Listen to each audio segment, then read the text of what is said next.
आप सुन रहे हैं डॉक्टर प्रतिभा सक्सेना जी का लिखा हुआ उपन्यास एक थी तरु का धारावाहिक भाग 3।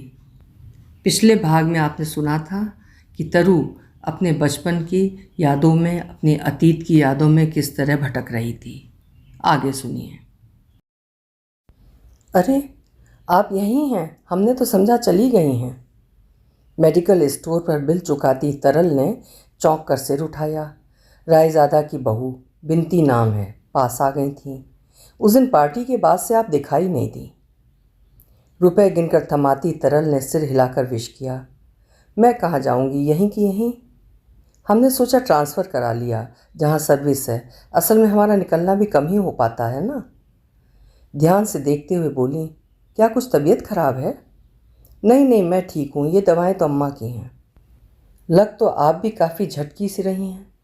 पर अम्मा को क्या हो गया? स्ट्रोक पड़ गया था, बेड पर हैं। अच्छा, तभी। लेकिन कैसे? तरु ने दोहराया, कैसे? क्या बताएगी अशेष ग्लानि? विनती सहानुभूति प्रकट कर रही थी। पहले आपके पिताजी गए और अब माताजी बिस्तर पर। बेचारी को झटका लगा होगा। स्ट्रोक तो। शायद तरु कुछ कहे, कुछ रुकी वे। वो तो सिर झुकाए खड़ी रही। स्ट्रोक अचानक ही पड़ता है, जानती हूँ। हमारे फूफा जी तो 2 साल से बेड पर हैं। महिला बोले जा रही है। क्या बोल रही है तरु समझ रही है या नहीं? फिर उन्होंने कहा, एक दिन वर्मा जी आए थे, पूछ रहे थे आपको कि कहाँ हैं आजकल। वर्मा जी? आपसे परिचय कराया था तो पार्टी वाले दिन। असित वर्मा, वही एमआर, मेडिकल रिप्रेजेंटेटिव। हाँ हाँ, याद आया। आपसे मुलाकात हुई होगी फिर कभी। हाँ, मिल जाते थे कभी कभी ट्रेन में। उनका एरिया उस तरफ ही है ना। आप छुट्टी लिए हैं शायद। हाँ, अक्सर ही छुट्टी पर रहती हूँ, तरु ने बताया। कुछ भी नियमित नहीं रहा। कभी गौतम चले आते हैं, संजू भी है, पर उसके बस का कहाँ। पढ़ाई भी तो है। एक विधवा चाची हैं, कुछ दिन को आ गई हैं।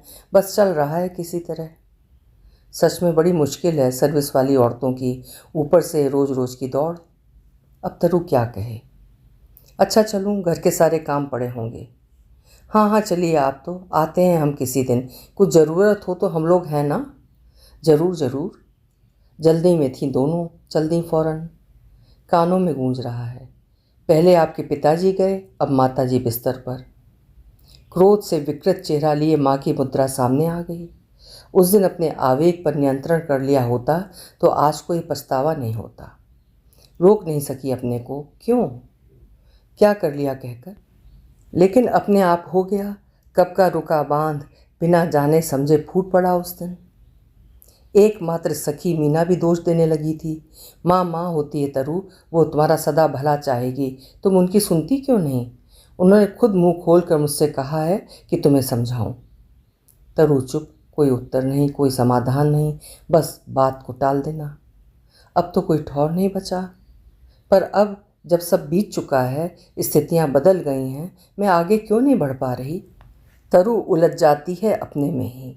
समय रुक जाता है, मन उन्हीं भंवरों में चक्कर खाने लगता है। बात मीना ने शुरू की थी। उसने तरु से पूछा था, क्यों इन शर्मा जी में और तेरे पिता में तो अच्छी दोस्ती थी।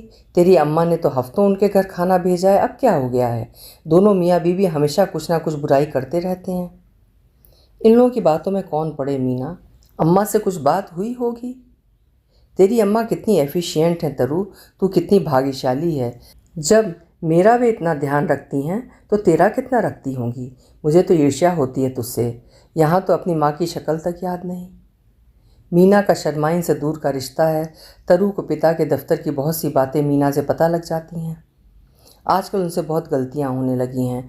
बड़े बाबू उनसे सीधे मुँह बात नहीं करते। साहब अलग नाराज़ हैं, ट्रांसफ़र कराने पर तुले हैं।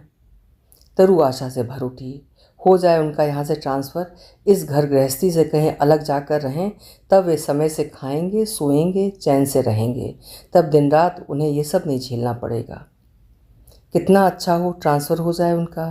फिर तो बाकी लोग गौतम भैया के पास चले जाएंगे और पिता किसी नई जगह पर। नई जगह में एकदम सबके रहने की व्यवस्था थोड़ी ही हो पाएगी। पर वो नौबत ही कहाँ आ पाई। उन्होंने पहले ही बिस्तर पकड़ लिया। एक दिन ऑफिस से लौटे तो बाहर ही गिर पड़े। फिर वे उठ नहीं पाए। शायद उनकी उठने की इच्छा ही खत्म हो गई थी। मीना ने पूछा था, तरु तेरे पिता मित्तर बाबू की पार्टी में नहीं गए? मित्तर बाबू की पार्टी कब हुई? तुम लोगों को कुछ बताते भी नहीं क्या? उनके बड़े बाबू थे ना, उनका ट्रांसफ़र हो गया। अरे हाँ, कहा तो था। मैं कुछ ऐसी धुन में रहती हूँ, मेरे ध्यान से उतर गया। उस दिन उन्हें खूब तेज बुखार था। धुन में तो तू रहती है, ये तो मैंने भी मार्क किया है, पर ये शर्मा लोग भी अजीब हैं, कुछ भी कह देते हैं। क्या कहा? जाने दे, क्या करेगी सुनकर, बड़े वैसे लोग हैं वे। फिर भी पता तो लगे। कह रहे थे गोविंद बाबू बड़े मक्खी चूस हैं, चंदा नहीं देना चाहते इसलिए पार्टी में नहीं आए। पर तू क्यों फील करती है? लोग तो कुछ भी बोल देते हैं। तरु ने कुछ नहीं कहा, लंबी सी सांस खींचकर रह गई। ए तरु बुआ, तुम्हें माँ ने बुलाया है। अच्छा, थोड़ी देर में आऊँगी। विपिन पीछे पड़ गया। नहीं, अभी चलो।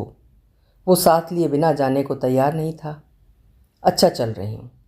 घर जाकर उसने आवाज़ लगाई, माँ बुला लाया। विपिन की माँ ने बताया, सुबह से शोर मचा रहा है कि तुम बुआ को बुलाओ। मैंने चिढ़ाने को कह दिया, नहीं बुलाऊंगी तो मुझसे लड़ पड़ा। मुझसे भी ज़्यादा वो तुम्हें चाहता है तरु। वो बैठी बैठी मुस्कुरा रही है। लेकिन आज क्यों बुलाया है?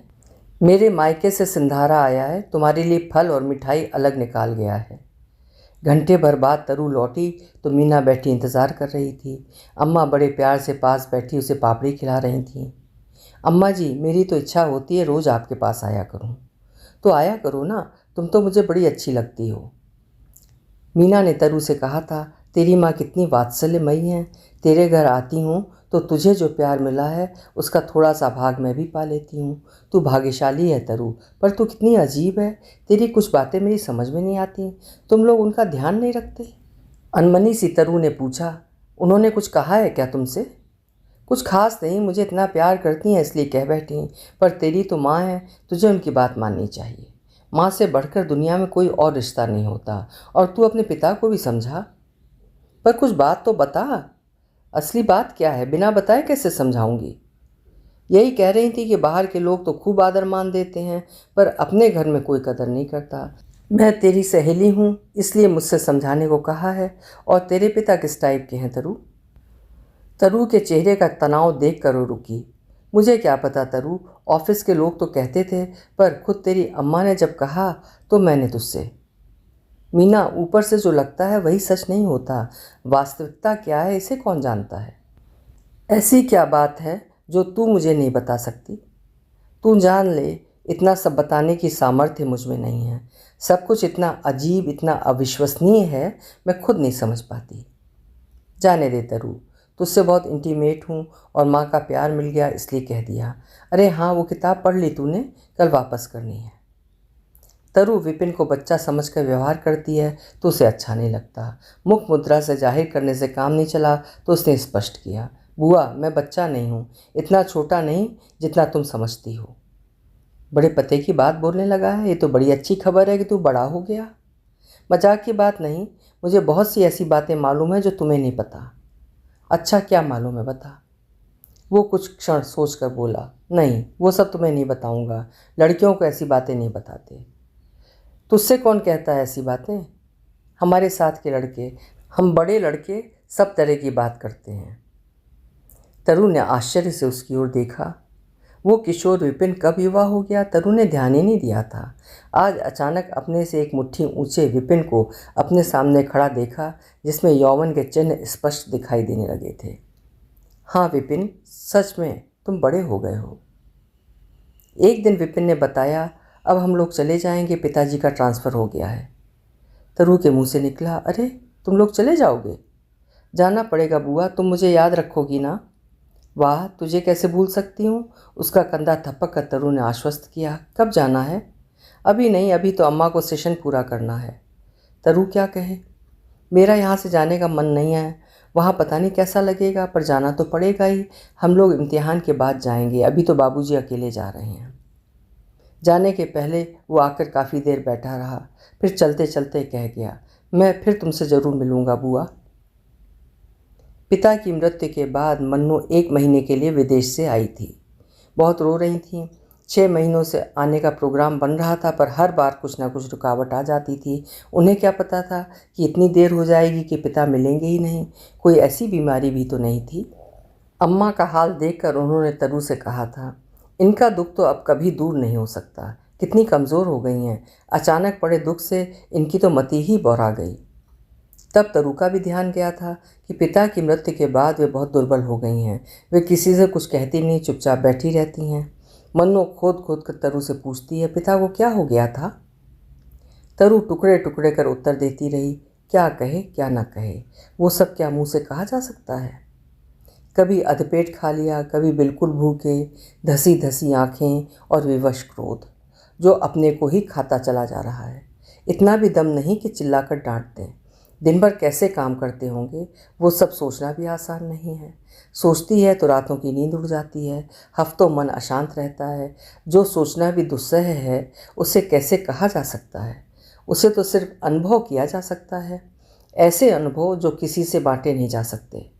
स्मृतियों का भारी बोझ मन पर ज्यों का त्यों धरा है, साझीदार कोई नहीं, कहीं नहीं। मन्नो पूछती है, तरु बोल नहीं पाती, सोचती है और रो पड़ती है। क्या क्या बताएगी? चाय पीने की आदत थी उन्हें, और अम्मा कोंचने से कभी चूकती नहीं थी। वे बराबर कुछ ना कुछ बोलती रहती थीं। चाय को लेकर क्या क्या नहीं कह डालती थीं। चाय नुकसान करती है, पेट जलाती है, इसीलिए वे दूध पीती थीं। उनका स्वास्थ्य अच्छा था, लेकिन पिता बाहर रहते थे, उन्हें चाय की लत सी हो गई थी। घर में चाय बनना मुश्किल, उन्हें तलब लगती थी, सिर दर्द करता था, आंखों में धुंध सी छाने लगती थी और वे निढाल बैठे रहते थे। पहले तरु अम्मा से चोरी छिपे बना देती थी, पर एक दिन अचानक उन्होंने चाय पीते पकड़ लिया। फिर तो तरु की शामत आ गई, और उनकी जो लानत मलामत हुई वो अलग। कुछ भी कहने से छोड़ती नहीं वे ऐसे मौक़ों पर। उन्हें झूठा करार देकर छिप छिप कर खाने पीने का आरोप लगा दिया। उसके बाद से तरु कितनी ही जिद करे, वे सामने आई चाय पीने को भी तैयार नहीं होते थे। अरे एक बात है क्या जो कह डालेगी वो? ऐसी बातें जिनकी यादें घंटों मन पर बोझ सी धरी रहती हैं, और ऐसी कितनी कितनी बातें। मुझसे मत पूछो जिज्जी, मैं नहीं बता पाऊँगी। अम्मा के सामने कोई कुछ नहीं पूछता, कुछ नहीं कहता। उनके लिए न सुबह सुबह है, न शाम शाम। समय के विभाग महत्वहीन हो गए हैं। जब जो चाहती हैं करती हैं। तरु सन्न सी सब देखती है। शन्नो चली गई, मन्नो चली जाएंगी, उसे तो यहीं रहना है। पर रहा नहीं जा रहा अब घर में जैसे। सारी स्थितियां उसके लिए असहनीय हो उठी हैं। घर में बैठे बैठे क्या करे? गौतम से कह सुनकर उसने टाइपिंग का कोर्स ज्वाइन कर लिया। मीना की भी शादी हो गई। तरु ने नौकरी के लिए अर्जियां भेजना शुरू कर दिया। मीना के पति ने अपने भाई से कहकर उसे एक जगह नियुक्ति पत्र दिलवा दिया। गौतम ने शन्नो से सलाह मांगी।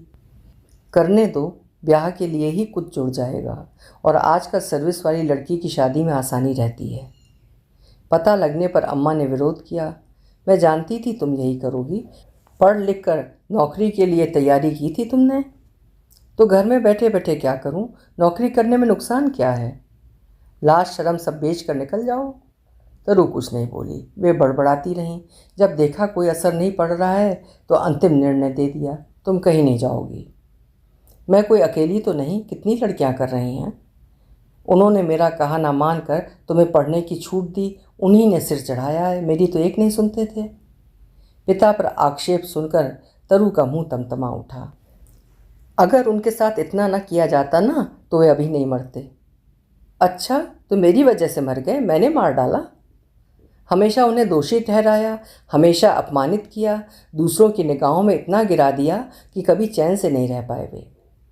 आंखों से आंसू बहते जा रहे हैं। वो कहती जा रही है, बिना खाए कोई कितना चल सकता है? वे दिन दिन भर भूखे रहते थे। तुम खाने के समय क्लेश मचाती थीं। सुबह 2 रोटी खा ली तो खा ली, और सारे दिन सारी रात कुछ नहीं। बताओ, दोपहर और शाम को खाना उन्होंने महीनों नहीं खाया, और किसी को कोई फ़र्क नहीं पड़ा। ऊपर से तुम रात दिन झगड़ा मचाती थीं, उनकी चाय छुड़वा दी। वो सिसकी भर भर कर कहती जा रही थी। चाय नहीं, नाश्ता नहीं, कुछ नहीं। उन्हें जाड़ा पाला कुछ नहीं लगता था। भरे जाड़े उन्होंने एक दोहर ओढ़ कर निकाल दिए। उनके कपड़े फाड़ देती थी तुम, और वे नए बनवाते भी नहीं थे। तरु की हिचकियाँ बंद गई हैं। वो रुक रुक कर बोलती जा रही है। तुमने उनका चेहरा देखा था कभी? उनका हड्डी रह गया था शरीर देखा था? उनकी धसी हुई आंखें देखी थीं? वे कैसे चलते थे तुम्हें मालूम है? तुम भूखी रह सकती हो क्या? ऐसा चेहरा मैंने आज तक किसी का नहीं देखा, ऐसी आंखें। अम्मा का चेहरा क्रोध से विकृत हो उठा। वे झपट पड़ी। चुड़ैल कहीं की, इसीलिए पैदा किया था मैंने तुझे। उन्होंने आगे बढ़कर तरु के बाल पकड़ लिए। मैं हत्यारी हूँ? मैंने उन्हें मार डाला। ला तेरी भी गर्दन मरोड़ दूँ। हाँ लो मरोड़ दो गर्दन। इस रोज़ रोज़ की अशांति से छुट्टी मिले। पिताजी मर गए, मुझे ही मार डालो। अचानक उनकी पकड़ ढीली पड़ गई। बढ़े हुए हाथ हवा में लहराए, आंखों में अजीब सा भाव आया। वे संभलने की कोशिश में लड़खड़ाई और गिर पड़ी। अरे अरे ये क्या? तरु ने झुककर संभाला, मुंह खुला, अजीब पथराई सी दृष्टि। लगता है बेहोश हो गई। भाग दौड़ मच गई। गौतम डॉक्टर को बुला लाए। पैरालिसिस का अटैक है, एक तरफ का शरीर सुन्न हो गया है। ओह क्या हो गया ये? पैसा पानी की तरह बह रहा है। अब घर का खर्च चलना तरु के नौकरी किए बिना संभव नहीं। अरे बहुत दिन बाद क्या आपने किसी दूसरी ट्रेन से जाना शुरू कर दिया? होल्डॉल अपनी बर्थ पर रखते हुए असित ने पूछा। नहीं, इधर 1 महीने की छुट्टी पर थी। माँ का क्या हाल है? उनकी 13वीं के बाद अब ज्वाइन करने जा रही हूँ। माँ का स्वर्गवास हो गया? बताया भी नहीं मुझे। कहकर असित को लगा कुछ अधिक कह गया है। उसने फिर पूछा, क्या एकदम से हालत बिगड़ गई थी? एकदम तो नहीं, बहुत दिनों से ऐसी ही चल रही थी। मर्जी ऐसा था उन्हें। फिर इस उम्र में डॉक्टरों ने तो पहले ही कह दिया था कि जब तक चल रही हैं तभी तक हैं। तरु के चेहरे पर गहरी उदासी, जैसे दुख आंसुओं में बहने के बजाय भीतर तक जड़ें जमा बैठा हो। उनके ना होने से आपको बहुत अकेलापन लगने लगा होगा। अकेलापन? तरु सोच रही है। पिता की मृत्यु, फिर माँ की, बीच में कितना अंतराल, इन कुछ वर्षों में ही कितना फासला तय कर लिया है। बोली, अकेलापन? हाँ लगता है, पर अम्मा की पीड़ा इतनी अधिक थी कि उनका जाना ही ठीक था। मुक्ति पा गई वे। कुछ देर चुप्पी के बाद असित ने पूछा, आप इधर ही ट्रांसफ़र क्यों नहीं करा लेती? इधर आपके भाई जहाँ हैं वहीं रहें तो ज़्यादा आराम रहेगा। ट्रांसफ़र क्या आसान है असित जी? अम्मा की बीमारी के दौरान भी कितनी कोशिश करती रही। भारी रिश्वत दिए बिना कुछ नहीं होता। डिब्बे में काफ़ी भीड़ जमा हो गई थी। बिना रिजर्वेशन वाले भी बहुत से यात्री चढ़ाए थे। हमेशा ऐसा ही होता है। रात 10 बजे तक रिजर्वेशन वालों की बर्थ पर जमे बैठे रहते हैं। कभी कभी तो इसी जिद में मारपीट तक हो जाती है, और आज तो हद की भीड़ है। इधर की बर्थ पर बड़े जोरों से पॉलिटिक्स डिस्कस की जा रही है। असित खिड़की से सिर टिकाए आंखें बंद किए बैठा है। एक हाथ की उंगलियों से बार बार सिर दबा रहा है। इधर की बर्थ वाली ने पूछा, वो आपके कौन हैं? क्या उत्तर दे? तरु सोचती है, कोई नहीं है मेरे, पर ऐसा भी कैसे कहे? परिचित हैं बस, सहयात्री हैं बस। हर संबंध को नाम दिया जा सकता है क्या? कोई खास रिश्ता नहीं। फिर लोग सोचेंगे साथ बैठने की क्या ज़रूरत आ पड़ी? क्या घुट घुट कर बातें हो रही हैं? तरु को चुप देख सहयात्री ने मुस्कुरा दी। अच्छा मैं समझ गई, आपकी चुप्पी ने सब कह दिया। आप लोगों की शादी होगी ना? उसने ना हाँ कहा ना, चुपचाप सिर झुका लिया। असित ने सुन लिया है, मन ही मन मुस्कुरा रहा है।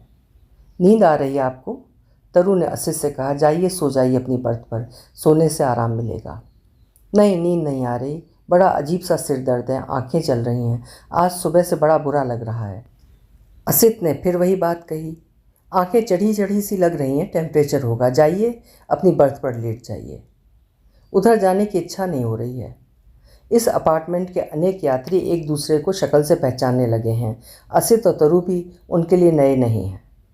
पास बैठा एक व्यक्ति बोल उठा, आप दोनों को इतनी दूर दूर बर्थ क्यों दे दी? ऐसे ही हैं ये रेल वाले। मैं उधर चला जाता हूँ, आप यहाँ आ जाइए। उसने झटपट अपना होल्डाल समेट लिया। असित ने तरु की ओर देखा, वहाँ कोई प्रतिक्रिया नहीं थी। वो चुपचाप अपना होल्डाल उठा लाया। असित की दृष्टि को अनदेखा करते हुए तरु बिल्कुल चुपचाप बैठी रही। असित ने बिस्तर सीट पर खोल दिया, जूते उतार कर पाँव बिस्तर पर पसार दिए। चुप बैठी तरु को अजीब लग रहा था। सबको दवाएं बांटते हैं, पर अपने लिए कोई दवा नहीं है क्या?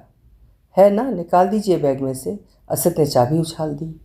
थोड़ी देर में फिर बोला, बड़ी बेचैनी हो रही है, गला सूख रहा है।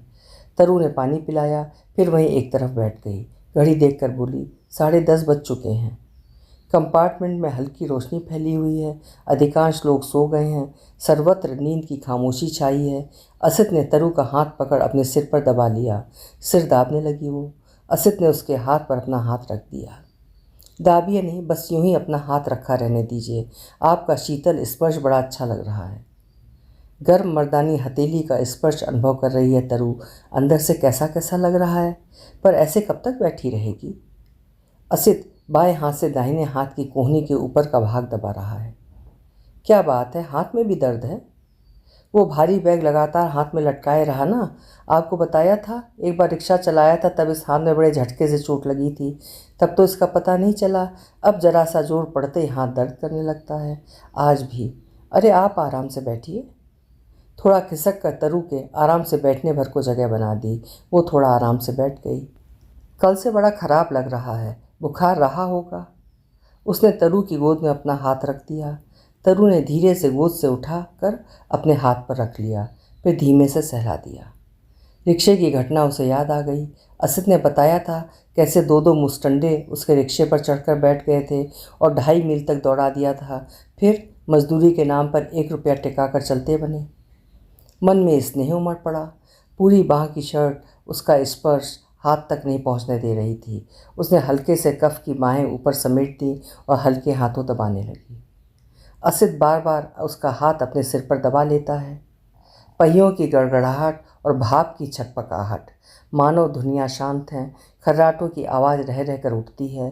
तरु की आंखों में नींद भरी है। वो सो जाना चाहती है। नींद रोकने के क्रम में बार बार उसका सिर नीचे झोंके खाने लगता है। तुम भी सो अब जाकर, तुम कह रहा हूँ नाराज़ मत होना। मुंह से कह दिया, पर आंखें कह रही हैं रुक जाओ, अभी मत जाओ। अब सिर कैसा है? पहले से कुछ ठीक है, पर अकेले होते ही फिर घबराहट लगेगी। तो मैं बैठी हूँ। अच्छा तो पाँव ऊपर कर लो, कुछ आराम मिलेगा। यूँ लटकाए लटकाए कब तक बैठी रहोगी? असित को अच्छी तरह उड़ाते हुए उसने कंबल समेट दिया और पाँव ऊपर कर लिए। हल्की रोशनी में असित की निगाहें उसके चेहरे पर आ टिकी हैं। रुक रुक कर वो देख भी लेती है बुखार की तपन कुछ कम हुई है या नहीं। बीच बीच पे हाथ उसके सिर पर रख अनुभव कर लेती है। असित ने उसका हाथ पकड़कर अपने गाल पर रख लिया। हथेली में सुबह की बनी दाढ़ी की हल्की सी चुभन। तरु सिहर उठी। तरल जी, मेरे पास से मत जाइए। व्याकुल सा स्वर उठता है। नहीं, मैं कहीं नहीं जा रही। एक तपता हुआ हाथ उसके बालों और गालों को सहला जाता है। उंगलियां नाक की नोक हिला देती हैं। तरु क्या करे, विवश बैठी है। पाँव ठीक से फैला लो, ऐसे कहाँ तक बैठी रहोगी? वो संकोच से भर गई। नहीं ठीक है, तो जाओ अपनी बर्थ पर सो जाकर, ऐसे तो तुम बीमार पड़ जाओगी। असित के स्वर के आक्रोश को तरु ने बचा लिया। उठकर चली जाऊं? नहीं, बीमार है, सहारा चाह रहा है, सोचा तरु ने, फिर बोली नहीं, मुझे कुछ नहीं होगा। वो कोहनी टेक कर तिरछी होती हुई बैठ गई। उसका कंबल उसी की ओर समेटते हुए अपने को पर्याप्त अलग कर लिया। असित की उंगलियां तरु के होठों से आ लगीं। वो एक क्षण रुकी, फिर हाथ से पकड़कर अलग कर दिया, पर बालों की एक छिटकी हुई लट उसने समेट दी। तरु विवश सी बैठी है। तुम्हें बहुत परेशानी हो रही है। वो उसके चेहरे पर आंख जमाए है। क्या उत्तर दूं, कुछ कहते नहीं बन रहा। कोई बात नहीं, ठीक है। उसने अपनी गर्म उंगलियां फिर उसके होठों पर रख दी। होठों पर दबाव बढ़ रहा है। तरु एक क्षण झिझकी, फिर उंगली की कोर हाथ से हल्के से दबाकर हटा दी। अब आप शांत लेटकर सो जाइए ना। कोशिश कर रहा हूँ। एक झटके से उसे खींचकर असित अपने सीने से लगा लेता है। उसके शरीर के ताप और दिल की धड़कनों का अनुभव कर रही है चौंकी हुई तरल। कौन सी धड़कनें उसकी हैं, कौन सी असित की, वो भेद नहीं कर पा रही। संभल कर छूटने की कोशिश करती है, तभी ठोड़ी पर उंगलियों की पकड़ और होठों पर होठों का गर्म दबाव, नुकीली दाढ़ी की चुभन, मूँछों की चुभती सरसराहट। विमूढ़ सी हो उठी। रोमांच हुआ या तरु को, जैसे उस स्पर्श को ग्रहण करने शरीर का रोम रोम सजग हो उठा हो। एक अनजानी गंध नासापुटों में समा रही है, उन्माद में डुबाती सी। दाढ़ी की नोकें चुभ रही हैं माथे पर, नाक पर। ये क्या कर रहे हो? कहते कहते रुक गई वो। उस हल्की रोशनी में उस चेहरे को, उन आँखों को देखती रह गई। फिर अपनी दोनों हथेलियों में भींचकर उसने असित का चेहरा हल्के से उठाया, सामने रखकर देखा, फिर छोड़ दिया। कैसी चुभन है! क्या हथेलियों में भी रोमांच होता है? तरु ने अपने पांव सीधे किए और संभल कर बैठ गई। जा रही हो? असित ने हाथ पकड़ लिया। नहीं जा रही, यहीं बैठी हूँ। उसका हाथ अपने हाथों में लेकर तरु बैठी रही। असित अपना कंबल उसे उड़ा देना चाहता है। नहीं, मैं ठीक हूँ ऐसे ही। क्या ठीक हो? वो उसके कंधे तक कंबल खींच देता है, कुछ देर हाथ कंधे पर टिकता है, फिर गर्दन की हड्डी पर। उसकी नज़र फिर असित के चेहरे पर अटक गई है। असित के बहकते हाथ को उसने अपने हाथ में पकड़ लिया है और खोई सी देखे जा रही है। असित की आंखें उसे ही देख रही हैं। तरु, अनुनय भरा स्वर उठता है। उन उच्छृंखल होते हाथों को बार बार बरसती है। उसके दोनों हाथ अपने हाथों में लेकर बैठ गई है। हाथों का हाथों से स्पर्श, केवल स्पर्श। नींद पलकों से उड़ गई, शब्द होठों में बंद रह गए और सारी रात बीत गई। सुबह के 3 बज चुके हैं। तुम्हारे पाँव अकड़ गए होंगे तरु, अब सो जाओ। उसकी पलकों को, बालों को, गालों को असित के उत्तप्त हाथ सहला गए, जाने की अनुमति देते से। वो अपनी बर्थ पर आ लेटी। बड़ी अजीब सी अनुभूति घेरे है तरु के मन को। ना सो पा रही है, ना जाग रही है। असित के हाथों का स्पर्श जहाँ जहाँ हुआ था, बड़े मोह से अपने शरीर पर हाथ फेरती है और रोमांचित हो उठती है। कैसी विलक्षण अनुभूति, शब्दों से परे। यूं ही जाने कब आंख लग गई। सुबह नींद जल्दी खुली नहीं। ट्रेन में जल्दी उठकर करना भी क्या, लेटे लेटे बड़ा आराम मिल रहा है।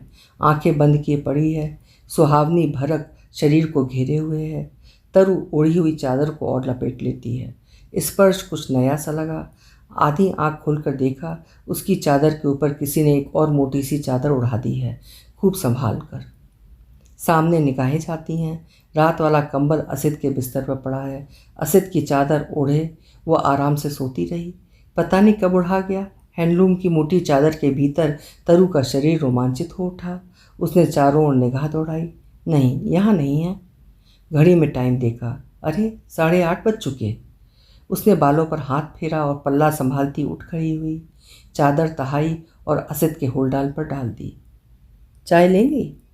असित आ गया है, शेव का सामान बैग में रख रहा है। अभी नहीं, वो सिर उठाकर उसकी ओर देख नहीं पा रही है। आप लीजिए। फिर कुछ रुक कर पूछा, आपकी तबीयत कैसी है? बहुत ठीक, दवा का असर होना ही था। इसी साड़ी को देखकर शन्नो जिज्जी ने टोका था, कितना गहरा पीला रंग है। एक तो काली, ऊपर से इतनी पीली साड़ी, कैसी अजीब लग रही है। लगने दो अजीब, मैं तो पहनूंगी। पिताजी ने खरीदवाई है, मुझे अच्छी लगती है। पिताजी तब अस्वस्थ नहीं थे। माँ अपने मैके गई थी। बड़ी शांति से दिन बीत रहे थे। एक दिन शाम को आकर बोले थे, चौक की दुकान पर एक बड़ी अच्छी धोती अलग रखवा आया हूँ तरु, तुम खरीद लाओ, ब्लाउज़ का कपड़ा भी लेती आना। वे साड़ी को धोती ही कहते थे। तरु ने साड़ी देखी, रंग गहरा लगा, पर पिताजी ने पसंद कर ली है, चलो एक ये भी सही, उसने खरीद ली थी। पिता ने फिर पूछा था, तरु अच्छी लगी ना? तुम्हारे पास ऐसी कोई नहीं है? तरु मन ही मन मुस्कुरा दी थी। अम्मा गोरी हैं, जिज्जी गोरी हैं, मैं तो काली हूँ। पिताजी ये क्यों नहीं सोचते? पर फिर शन्नो जिज्जी ने टोक दिया था। कहने दो उनको, उन्हें तो मेरे ऊपर वैसे भी कोई चीज़ अच्छी नहीं लगती। एक बड़ी पुरानी घटना तरु के मन में कौंध जाती है। रिश्तेदारी में कहीं विवाह था। लड़कियां सज रही थीं। खुलकर प्रसाधन सामग्री का उपयोग किया जा रहा था। शन्नो तो सुंदर थी ही, उनका रूप सवाया हो उठा था। तरु ने भी पाउडर क्रीम से चेहरा चमकाया, लिपस्टिक पोती, आईब्रो से भौहें संवारी, काजल लगाया और माथे पर चमकीली बिंदी चिपका कर शीशा देखा। फिर वो संतुष्ट होकर बाहर निकली। आंगन में शन्नू अपनी हमजोलियों के साथ बैठी थी। तरु को कुछ क्षण देखती रही, फिर बेसाख्ता हंस पड़ी। उनने इशारे से अपनी साथिनों को दिखाया, वे सब भी खिलखिला पड़ी। क्या चहुरा है चेहरे को? शन्नू हंसी के मारे दोहरी होती जा रही थी। तरु भागकर कमरे में जा घुसी। शीशे पर निगाह गई। काजल और आईब्रो खूब फैल गई हैं। पाउडर के धब्बे चमक रहे हैं। लिपस्टिक होंठों के ऊपर और नीचे पुतसी गई है और खिसियाया रोया सा चेहरा, विचित्र मुखाकृति बन गई है। उसने सब पोंछ डाला।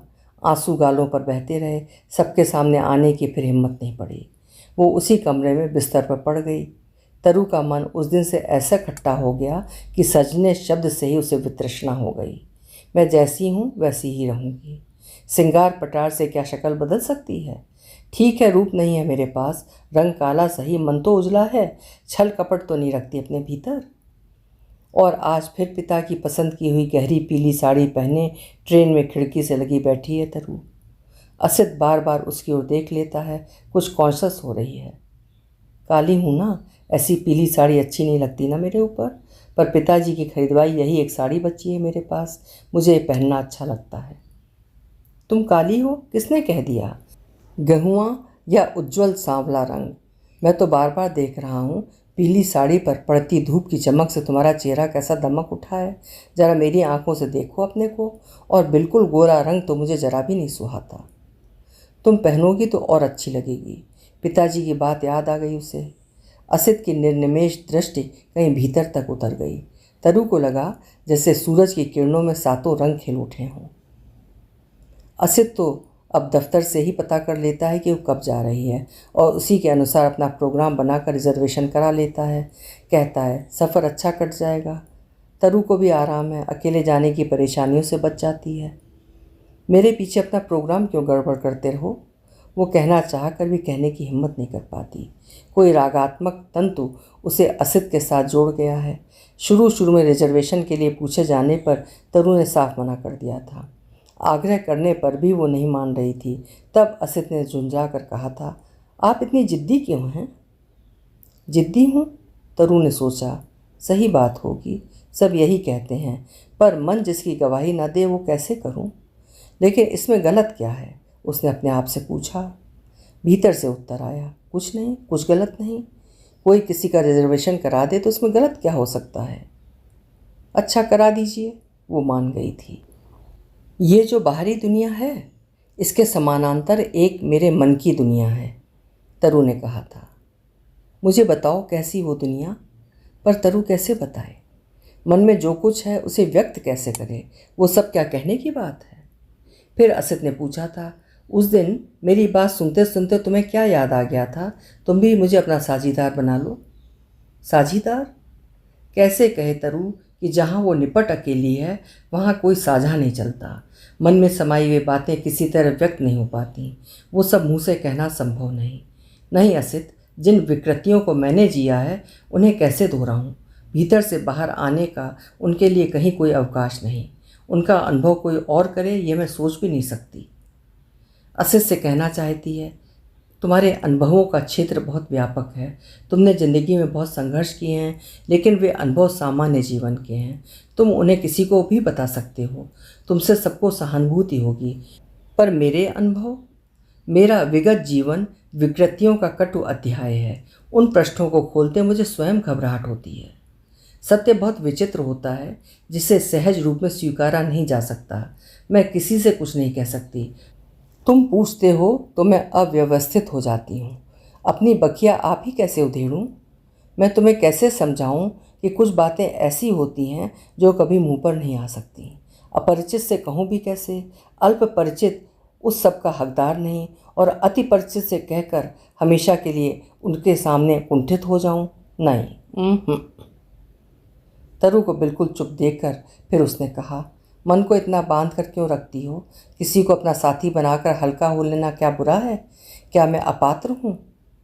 नहीं, ऐसी बात नहीं, पर क्या कहूँ, कुछ समझ में नहीं आता। बात यह है असित जी कि मैं कुछ अलग हूँ। मुझे ऐसा लगता है कि मैं सबके जैसी नहीं हूँ। शुरू से मेरी किसी से पटरी नहीं बैठती। इतना अशांत है मेरा मन, किसी के साथ सुख चैन से रह नहीं सकती। क्या करूँ, मैं हूँ ही ऐसी। बेकार के वहम में पड़ी हो। कुछ लोगों से पटरी नहीं बैठी तो आगे भी नहीं बैठेगी, ऐसा कैसे सोच लिया? और मेरे साथ तो आपकी खूब पटरी बैठती है। स्वभाव तो मेरा भी विचित्र है। वहम नहीं है, आप नहीं जानते। मेरे पिता ने बहुत कष्ट झेले हैं, उसके बाद उनकी मृत्यु हुई थी। मुझसे उनका कष्ट नहीं देखा जाता, जिसे देख कर ही मैं विचलित हो जाती थी। उन्हें वो सब झेलते हुए कैसा लगता होगा, मैं अनुभव करना चाहती हूँ। तरु के गले में भीतर से उठती भाप का गोला अटक सा रहा था, जिसे गटक कर वो फिर बोलने लगी। और लोग ईश्वर से सुख शांति की याचना करते हैं, और मैंने क्या मांगा था जानते हैं? मैंने मन ही मन कहा था, ओ मेरे अंतर्यामी, अब तक मैंने तुमसे कुछ नहीं कहा, आज कहती हूँ, तुम मुझे भी इतना ही दुख देना जिसमें कि मैं अनुभव कर सकूं कि उन्हें कैसा लगता होगा। असित स्तंभित सा बैठा था। तरु के मुंह पर छाई गहरी उदासी उसे कुछ कहने से रोक रही है। तरु अपने आप में ही डूबी कही जा रही है। मैं पैदा क्यों हो गई यही सब देखने सुनने को, और हुई भी थी तो ऐसा मन क्यों मिला मुझे, अड़ियल और जिद्दी, फिर भी संवेदनशील। असित जी, किसी के दबाव में आकर मैं कुछ नहीं कर सकती। कितने भी विरोध झेलने पड़ें, कितनी ही अशांति हो, बड़े से बड़ा नुकसान क्यों ना हो जाए, पर मन जिसकी गवाही नहीं देता उससे मैं समझौता नहीं कर पाती। कई बार कोशिश करके देखा, पर तब मेरा ही अंतःकरण मुझे धिक्कारने लगा। और सब सह सकती हूँ, पर भीतर से उठती वो धिक्कार मुझसे सहन नहीं होती। ऐसा भी कहीं होता है? असित के मुंह से निकला। हाँ वही तो, पर मेरे साथ यही तो मुश्किल है। मुझे जो लगता है कर डालती हूँ। बहुत व्यवहारिक हूँ ना मैं? बड़ी मुश्किल है, असित अपने आप ही बुदबुदाया। मुश्किल में डाल दिया ना आपको भी। छोड़िए ये सब। तरु ने टॉपिक बदलते हुए कहा, रश्मि का रिश्ता कहीं तय हुआ? बात चल रही है, आशा है हो जाएगा। बात लेन देन पर अटकी है। सब चाहते हैं पहले मेरी हो। ठीक चाहते हैं। और आप क्या सोचती हैं? हाँ, अब आपको कर लेनी चाहिए। मैं अपनी नहीं आपकी बात कर रहा हूँ। तरु मुस्कुरा दी। सोचा ही नहीं कभी। मेरा स्वभाव बड़ा विचित्र है, कहीं गुजर नहीं होगी। विचित्र स्वभाव वाले के साथ हो सकती है, और भी कोई ऐसा हो सकता है, जरा सोचकर देखिए। मतलब समझ रही है वो। इसी प्रश्न से बराबर बचने की कोशिश करती रही है, मगर असित ने साफ पूछ लिया तो ना ना करते बना ना हाँ। हाँ कैसे करे? विवाहित जीवन के अनुभव चारों ओर बिखरे पड़े हैं। असित के साथ जितनी देर रहती है मन संयत रहता है, नहीं तो भटका भटका सा फिरता है। कैसी उलझन है। असित को चाहती भी है और विवाह भी नहीं। फिर क्या प्लेनोटिक लव? प्लेनोटिक वाली बात निरी ढोंग लगती है तरु को। वो तो सिर्फ मजबूरी का नाम है। आत्मा और शरीर एक दूसरे से अलग कर दें तो जिंदगी कहाँ रही। मन प्यार करता है, आंखें देखना चाहती हैं, कान सुनना चाहते हैं, जिह्वा बोलना चाहती है, शरीर स्पर्श चाहता है, हृदय अनुभव करना चाहता है। इनमें आत्मा कहाँ? सब शरीर की इच्छाएं हैं। आत्मा तो अलग खड़ी रहती है, तटस्थ भाव से, और एक के बाद दूसरी कामनाएं जागती जाती हैं। कामना पूर्ति की अपनी अपनी सीमाओं का निर्धारण सब अपने आप करते हैं। तन और मन जहाँ एकाकार हो जाएं, वही है तन्मयता की स्थिति, पूर्णता की स्थिति, प्रेम की पराकाष्ठा। पर दुनिया में ऐसा कहाँ मिलता है? रजिस्टर पर हस्ताक्षर कर तरु शिखा के पास वाली अपनी सीट पर बैठी ही थी कि मधुरिमा ने प्रवेश किया। शिखा और तरु की निगाहें उसके हाथ के बड़े से पैकेट पर जम गईं। शिखा ने पैकेट छीनकर खोला। उसमें से निकला एक जोड़ा बेड कवर सामने फैलाकर बोली, वाह क्या सुंदर कॉम्बिनेशन है, कितने पे लाई? इतने में उस पैकेट में पड़ा कैश मेमो दिखाई दे गया। 325 रुपये। बड़ा महंगा खरीद डाला। जब से नई गृहस्थी जमाई है यार, अब तक कुछ खरीदा नहीं था। कल सैलरी मिली तो सोचा बलदेव को सरप्राइज़ दे दूँ। उन्हें ये कॉम्बिनेशन बहुत पसंद है। तरु हाथ बढ़ाकर बेड कवर छू रही है। ये छुअन उसे एक और बेड कवर की याद दिला गई, जो ट्रेन की यात्रा में उसे किसी ने उड़ा दिया था, जिसकी सुखद गर्माहट में लिपटी वो देर तक सोई रही थी। उस रात की याद आते ही रोमांच हुआ आया उसे। भीतर ही भीतर लगा जैसे कुछ उमड़ा चला आ रहा हो।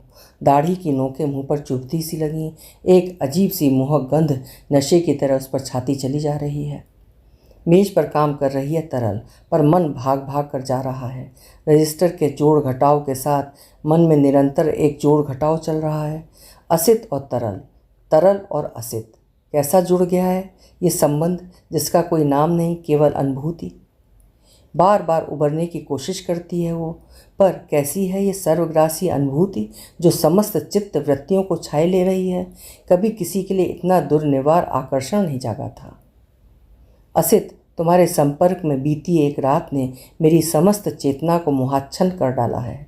बहुत पहले पढ़ा हुआ विद्यापति का एक पद याद आ रहा है, तब इसका अर्थ समझकर विभोर हो गई थी, पर आज उस अनुभूति की गहराई में पहुंचकर डूब डूब जा रही हूँ। सख्य की पूछे से अनुभव मोए, से हो प्रीत अनुराग बखानिय पल पल नूतन होए। जन्म अवधि हम रूप निहारल, नयन न तिरपत भेल।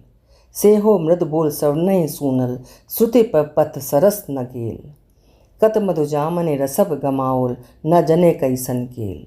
लाख लाख जुग हिय धरे बेटल, तऊ न हिय जुड़ल न गेल। सखी राधा से उसका प्रेमानुभव पूछती है, पर राधा नित्य नूतन होते इस अनुराग को शब्दों में कैसे वर्णित करे। जहाँ वो स्वयं खो जाती है, उसकी सुधि कहाँ से लाए। सब कुछ विस्मृत हुआ सा लगता है, कुछ स्पष्ट याद नहीं आता। ये कैसी तृष्णा है जो कभी तृप्त नहीं होती, बढ़ती ही जाती है। जिसे स्वयं न समझ पाई हो वो दारुण प्रेमानुभव किसी को कैसे समझाए राधा।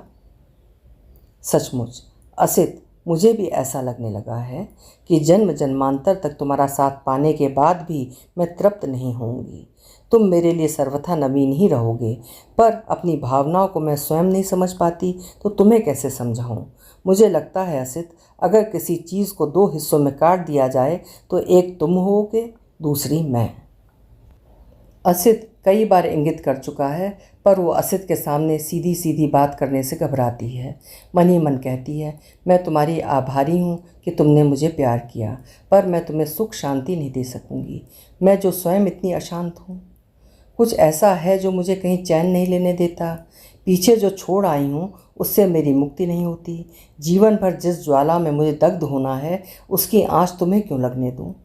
मैंने तुम्हें चाहा है, इसलिए तुम्हें उस अशांति का हिस्सेदार नहीं बना सकती असित। अपना संतप्त मन मैं तुमसे नहीं बांट सकती।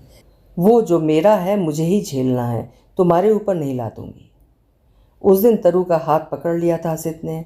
जीवन में बहुत खोया है तरु, पर अब मेरी हिम्मत जवाब देने लगी है। अब कुछ मिला है, उसे खोकर कैसे रहूँगा। तुम मुझे छोड़कर कहीं मत जाना, मैं बहुत अकेला होता जा रहा हूँ। तुम्हें नहीं खो सकता, नहीं, किसी तरह नहीं। हाथ नहीं छुड़ा पा रही है तरल, बहुत दिनों से इसी उलझन में है।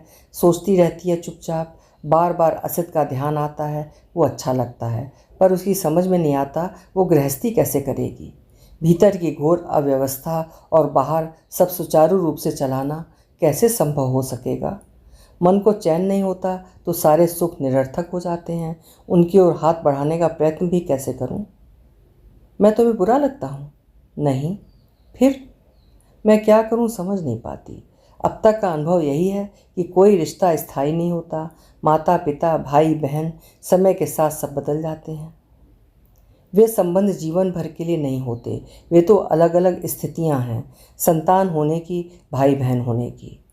दूसरी तरफ संबंध प्रगाढ़ होते ही वे स्थितियां बदलने लगती हैं, पर एक रिश्ता ऐसा भी है जो जीवन भर बांधे रखता है, वो नहीं बदलता। असित जी, मेरा स्वभाव अलग है। आप चाहेंगे जैसा सब करते हैं वैसा मैं भी करूं, मैं न कर पाई तो फिर आपको असंतोष होगा। मैं गृहस्थी की सीमा में अपने को सीमित ना रख पाई तो। तरु को लगता है पति बनकर आदमी वो नहीं रहता जो अन्यथा होता है। पत्नी पर पूरा नियंत्रण और स्वामित्व चाहता है, और मैं ऐसी हूँ कि जो ठीक लगता है वो कहे बिना, करे बिना नहीं रह पाती। घर बने और रोज़ रोज़ किटकिट हो तो घर बनाने से क्या फ़ायदा। लेकिन विग्रह की बात पहले से कारण बनाकर प्रस्तुत कैसे करें। मैं बंध कर नहीं रह सकती, तरु ने कहा। मुझे बंध कर रहने में ऊब लगती है। मैं ऐसे नहीं रह सकती। अपने मन का कुछ करना, जैसे पढ़ना, लिखना, घूमना फिरना, मन चाहे तो नौकरी करना या और कुछ। तुम अपने को अलग रखकर क्यों सोच रही हो। घर तो दोनों का होगा, दोनों का ही मन रहे तभी तो घर है। घर की एक कल्पना है तरु के पास। ऐसा घर नहीं चाहिए जहाँ बाकी सब पराये हो जाते हों। सीमित स्वार्थ के आगे सब रिश्ते टूट जाएं। रिश्ते जो पहले औरों से टूटते हैं फिर आपस में ही टूटने लगते हैं। सब अलग अलग होकर बिखर जाते हैं, अकेले अकेले। औरों से रिश्ते टूटने के बाद जब आपसी रिश्ते टूटते हैं तो वही होता है जो मेरे साथ हुआ, असित के साथ हुआ। कैसे घर बनना है ये तो तुम्हारे सोचने की बात है। जो करना है वो तुम्हारे हाथ में है। मैं सहयोग दूंगा, बाधा नहीं। तरल के होंठों पर बड़ी मधुर मुस्कान छा गई है। क्या करूं, कुछ समझ में नहीं आ रहा। बहुत कर चुकी तुम, अब तुम्हें कुछ नहीं करना है। ये क्या सुन रही है तरल? अब तक तो यही सुनती आई है, तुम्हें ये करना है, तुमने ये नहीं किया। तरु, तुम इतना और कर डालो, ना घर चैन ना बाहर चैन। आज ये नई नई बात कैसी? तरु, तुम्हें कुछ नहीं करना है।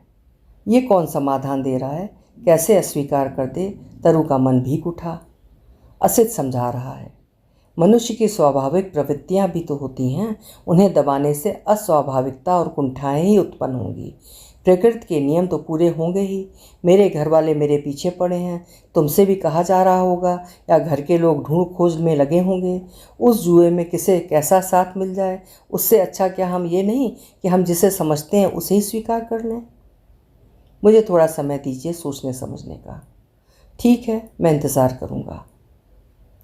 पिछली बार जब असित रिजर्वेशन की बात करने तरल के पास गया था तो मेज पर पड़ी किताबें पलटते तरु का बीए का एडमिशन कार्ड निकल पड़ा था। असित ने उठा लिया था। स्टोव पर चाय बनाती तरु ने देखा, उसमें लगे उसके फ़ोटो को ध्यान से असित देखता रहा था। उसके जाने के बाद तरु ने अपनी फ़ोटो उठा ली। आज असित की आंखों से अपने को देखना चाहती है। वो अपनी फ़ोटो ध्यान से देखे जा रही है। दृष्टि उसकी नहीं असित की हो गई है, आंखें असित की हो गईं। यह तरु नहीं असित है। फ़ोटो में तरु है। तरु असित की निगाहों से अपनी फ़ोटो देख रही है, देखे जा रही है। आंखें, नाक, मुंह, माथा, ठोड़ी। अब तक इतने ध्यान से किसी ने देखा था क्या? असित की दृष्टि का राग आंखों में उतर आया है। एक खुमार सा तन मन पर छा गया, उसी में तरु खो गई। अब तक जो नहीं देखा था वो भी दिखाई देने लगा। पलकों का एक एक बाल, भौं की पंक्ति, आँखों का रंग, ठोड़ी के पास का तिल, ऊपर के होंठ का झुकाव, नीचे का कटाव, नाक की ढलान, अपलक कहीं और देखती दृष्टि। ओह असित, क्या मिला तुम्हें इस चेहरे में, इन आँखों में, जिनकी दृष्टि भी तुम्हारे आमने सामने नहीं, कहीं दूर खोई हैं? कानों में बार बार कोई कहता है, अब तुम्हें कुछ नहीं करना है, अब तुम्हें कुछ नहीं करना है। असित के शब्द संतप्त मन पर शीतल प्रलेप सा लगा जाते हैं। एक तरैया पापी देखे, दो देखे चंडाल। बुआ द्वारा कही हुई कहावत तरु को याद आती है, पर उसे दिखाई देता है रोज शाम को पहला तारा। दिन ढलने लगते हैं। सूरज अपनी किरणों का जाल समेट अस्ताचल में समा जाता है और धूसर होते आसमान में सांझ का पहला तारा टिमटिमाने लगता है। वो और ढूंढती है, सारा आकाश खकोर डालती है, तब दूसरा सितारा दिखाई देता है। बिना पलक झपकाए फिर खोजती है, पर तीसरा कहीं नहीं मिलता। एक ही निगाह में एक और सितारा पाने की कोशिश करती है, पर कहीं नहीं पाती। एक ही निगाह में 3 सितारे दिखाई दे जाएं, ऐसा कभी नहीं होता। 3 तरैया राजा देखे, सब देखे संसार। सब तारे रात भर आकाश में टिमटिमा रहे हैं, पर शाम के आकाश में कभी भूले से भी उसे एक नज़र में 3 तारे नहीं दिखते। मैं पापी हूँ? नहीं तो रोज ही क्यों दिखाई देते हैं 1 या 2 तारे? कमरे के आगे छत पर बैठी तरल सोच रही है। 1 दिन नहीं, 2 दिन नहीं, रोज ही 1 सितारा या फिर 2। बस पापी तो हूँ ही। देखते देखते सब कुछ बिखर जाए, घर चौपट हो जाए, सब कुछ छिन्न भिन्न हो जाए। एक आदमी भूखा प्यासा पड़ा रहे, पहनना ओढ़ना, बोलना, बात करना, मान सम्मान सबसे वंचित कर दिया जाए। अकेला चुपचाप सब सहन करता रहे, तन मन से सींचता रहे और एक दिन यूं ही दम तोड़ दे। सामने सामने सब घटता रहे और देखने वाला दर्शक बना देखता रहे, तो पापी चांडाल कोई दूसरा होगा क्या? ऑफिस से आकर अकेली कमरे से बाहर छत पर आ बैठती है। कोई साथ नहीं। ऑफिस में उसके सिवा 3 महिलाएं और हैं उसी के सेक्शन में, 2 विवाहित, 1 कुंवारी, सब अपने अपने परिवार में लीन। शाम पड़े लौटती है तरल, थकी हुई, निष्प्रभ सी। रात को अक्सर स्वप्न में देखती है पिता आए हैं, वे भूखे हैं। तरु पूछती है, पिताजी खाना परोसूं? वे कुछ बोलते नहीं, वापस लौट जाते हैं। जितनी बार आए भूखे ही चले गए, उन्हें खाना किसी ने नहीं दिया। तरु ने पूछा तो वे कुछ नहीं बोले। तरु चुपचाप देखती है, वे आते हैं, उसकी ओर देखते रहते हैं और उसके बोलते ही चले जाते हैं। मन चीख चीख कर रोता है, क्यों नहीं कुछ कर पाती मैं? किसी पर मेरा बस नहीं, न जिंदगी में रहा न सपने में। कैसे असहनीय दिन थे वे, रातें भी शांति से नहीं गुजरती थीं। अम्मा की आवाज़ों से तरु की नींद खुल जाती थी। चुपचाप पड़ी पड़ी देखती रहती थी, वे बकझक कर रही हैं। पानी पीने के बहाने उठकर देखती थी तरु। पिता का चुपचाप मुंह ढांककर लेटे रहना भी उन्हें सहन नहीं होता।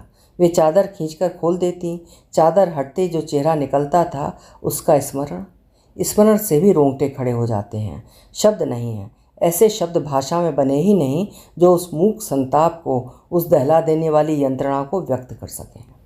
रात में भी वे उन्हें चैन नहीं लेने देंगी। खुद तो दिन में सो लेती हैं, खुद तो समय से खा लेती हैं। तरु का बनाया खाना बड़ी उदारता से सबको बांट देती हैं। बाहर वालों के लिए बड़ी संवेदनशील, बड़ी करुणामयी, बड़ी स्नेहमयी बन जाती हैं। सबकी सहानुभूति पा लेती हैं। और पिता, वो सोच नहीं पाती, पिता की वेदना की सीमा निर्धारित नहीं कर पाती। वो घड़ी देखती है, 2 बजते हैं, फिर 3 बजते हैं। वो घबरा कर चीख उठना चाहती है। तुम इस हड्डियों के ढांचे को भी साबुत नहीं रहने दोगी? न मर्यादा का ध्यान, न श्लीलता अश्लीलता का होश। वे बोलते बोलते थकती भी नहीं। वे क्यों थकेंगी? उन्हें कहाँ दिन भर दफ्तर में काम करना है? उन्हें तो घर में भी किसी काम से मतलब नहीं। उनकी हर ज़रूरत पूरी होनी चाहिए, नहीं तो क्या कुछ नहीं कर डालें? कितना सामान घर में बनता था। आए गए को, पास पड़ोसियों को आग्रह कर कर के खिलाया जाता था, पर पिता नहीं खाते थे। कैसे खाते वे? महीने भर का सामान 15 दिन में खत्म होने पर फरमाइश तो उन्हीं से की जाएगी। ऊपर से सुनने को मिलेगा, तुम नहीं खाते थे क्या? खाते बड़ा अच्छा लगता है, सामान लाते जान निकलती है। वे नाश्ते की तश्तरी सामने से हटा देते थे। तब अम्मा कहती थी, ना खा सकते हैं, ना दूसरों को खाते देख सकते हैं, उनके सामने मत ले जाओ। उनके लिए था सिर्फ 2 समय का खाना, शांति से मिल गया तो खा लिया, नहीं तो उठकर चले गए। और बाद में तो वो भी नहीं। जैसे जिद चढ़ गई थी उन्हें कि तुम क्लेश मचाओगी तो मैं कुछ नहीं खाऊंगा। जीवन के सत्य कैसे अजीब हैं, जिन पर विश्वास करना बहुत मुश्किल है, पर तरु करने लगी है। यहाँ जो कुछ घटता है कहीं ना कहीं अपनी अमिट छाप छोड़ जाता है। ऐसी छाप जो समय के साथ भीतर उतरती चली जाती है, गहरे और गहरे। ऊपर से देखने में कहीं कुछ नहीं लगता, पर भीतर जो अंकित हो गया है वो अपनी चुभन से कभी मुक्त नहीं होने देता। जीवन में है क्या? तरल को लगता है कुछ नहीं है। एक के बाद एक बीतते क्षण, घंटे, दिन, महीने, वर्ष, एक के बाद एक लगातार अनवरत। ऐसी मना स्थिति लेकर किसी को सुख शांति दे सकती हूँ क्या? जो खुद अशांत है वो दूसरों को और क्या देगा? ये क्रम आगे ना बढ़े, नहीं, बिल्कुल नहीं। व्याकुल हो तरु उठ खड़ी हो गई। उसे याद आता है 10-12 साल की एक लड़की फीके से रंग की फ्रॉक पहने दूसरों के अच्छे अच्छे वस्त्रों को छिपी निगाहों से देखती है। जहाँ कोई उसकी ओर देखता है एकदम संकुचित हो जाती है। अम्मा उसे मामा के घर छोड़कर खुद चली गई हैं। हर क्षण उसे लगता है उसके खाने पीने, उठने बैठने, सांस लेने तक पर औरों की नज़रें रहती हैं। न वो ठीक से सो पाती है, न निश्चिंत होकर कुछ कर पाती है।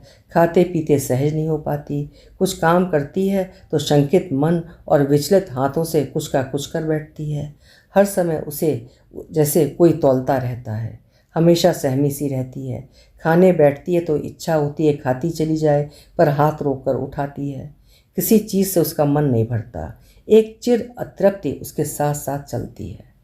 पर अब क्यों लगता है ऐसा? जीवन का एक छोटी सी अवधि जो कब की बीत चुकी है, सारी जिंदगी के आड़े क्यों आ जाती है? उसे याद है उसने सोच लिया था कि रोएगी नहीं, चुपचाप सब झेलती रहेगी, किसी को कुछ नहीं बताएगी, किसी से कोई शिकायत नहीं करेगी। सब भाई बहन घर में इकट्ठे हुए थे। मन्नो जिज्जी भी आई थी उन दिनों। चिट्ठी से सब पता लगा था। बस एक तरु सबके बीच नहीं थी। हाँ, मुझे काहे को बुलाएं, फालतू हूँ मैं तो। मेरी याद किसी को काहे को आती होगी? नहीं रोऊंगी मैं भी, उन्हें याद करके बिल्कुल नहीं रोऊंगी। तब के रुके हुए आंसू क्या अब आंखों में बार बार उमड़ आते हैं? रात बड़े अजीब अजीब सपने आते रहे। देख, असित आया, कह रहा है, मैंने 2 दिन से कुछ नहीं खाया तरु, बहुत भूखा हूँ। तुम भी नहीं पूछोगी मुझे? रुकिए, मैं खाना बनाने जा रही हूँ। फिर वो गायब हो गया। तरु बदहवास सी घूम रही है। कोई बच्चा चीख चीख कर रो रहा है। उसे लगता है बच्चा बीमार है, भूखा है। अरे कौन अकेला छोड़ गया है इसे? दृश्य बदल जाता है। सीढ़ियों पर किसी के चढ़ने की आहट होती है। पिताजी आए होंगे, उन्हीं के चलने की आवाज़ है ये। वे आकर चुपचाप खड़े हो गए। शरीर, हड्डियों का ढांचा, फटी लटकती कमीज, मटमैला पाजामा, तरु की ओर देखे जा रहे हैं। तरु सोच रही है, आज फिर अम्मा ने फाड़ डाली कमीज। पिताजी, खाना लाऊं?